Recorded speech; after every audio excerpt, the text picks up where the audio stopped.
Punta muna tayo sa aking aquarium. Ayan, tayo dito sa aking aquarium. So dito marami na din sila. Ayan, dahil sila dami.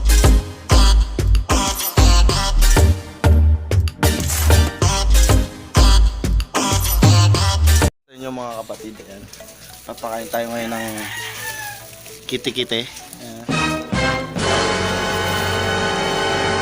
Ayan. Nakikita nyo ba yan? Ayan. Puro kiti-kiti yan. Malalakas kumain ng kiti-kiti yung mga isda. Yung yung nilagaang ko dati doon sa kila mama, namatay na kasi mga isda. Pagbahayan na ng kiti-kiti yung yung ginawa kong fish pond. Ay, ginawa mo daw yung Oo.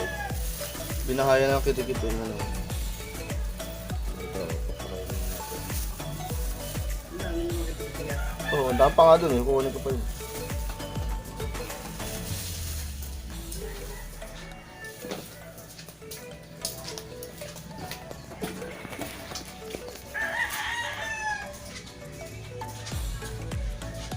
Habang na sila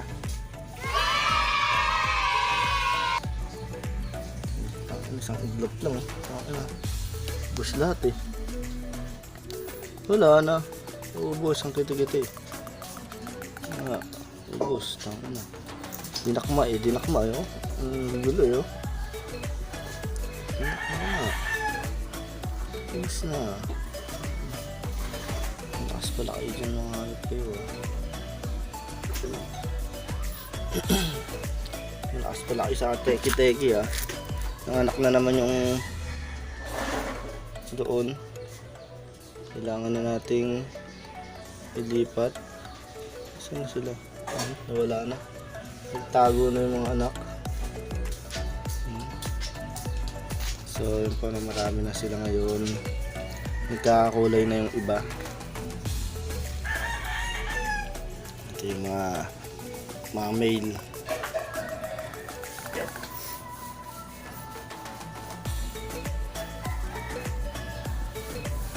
Tumubog ng male. Dito titignan ko ano yung mga male dyan para mailipat na. Hindi pa sinahaba yung mga buntot Yun, may nakita na ako isang male. So hindi pa siya ganun kakulay. Wala pa, hindi pa makulay yung male niya. Gusto na Abi mamaya na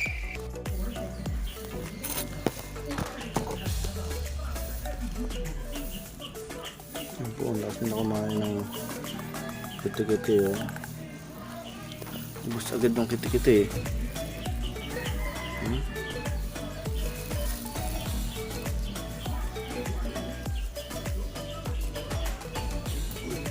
kiti-kiti.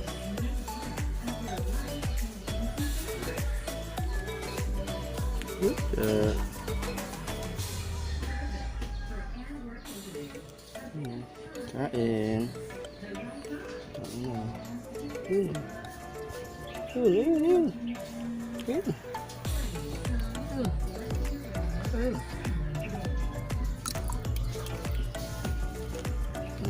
Ayos na.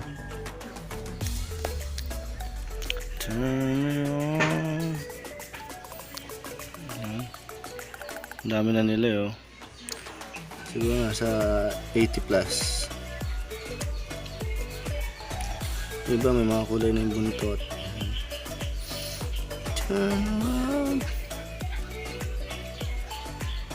Punta muna tayo sa aking aquarium. Ay dito sa aking aquarium. So dito marami na din sila.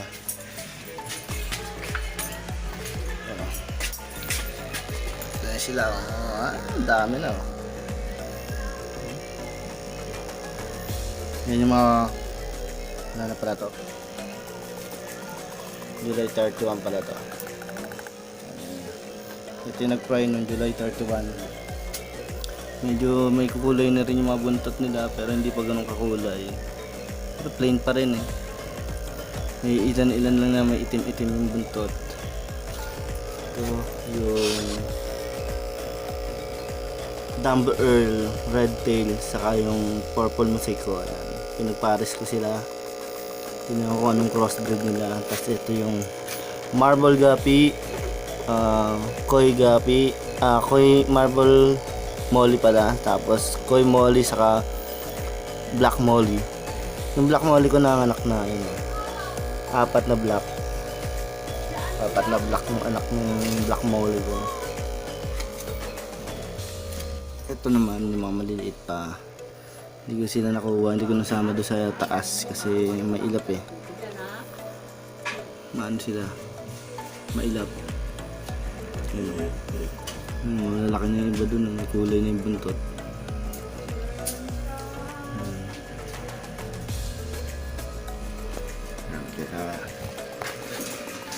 Kaya natin naman doon sa maliliit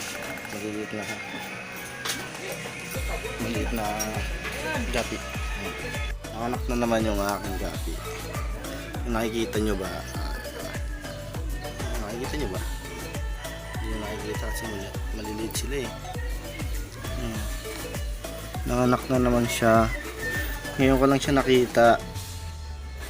Siguro mga nasa 30 mahigit to. Tapos meron pa doon. Meron pa siya sa may mga iilan pa ayun. Kagaya na may dalawa.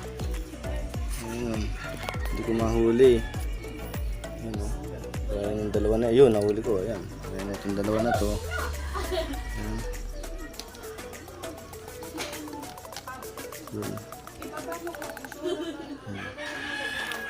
Siguro nasa 40 plus sila. Hindi ko lang sure. Ay, pang isa pa.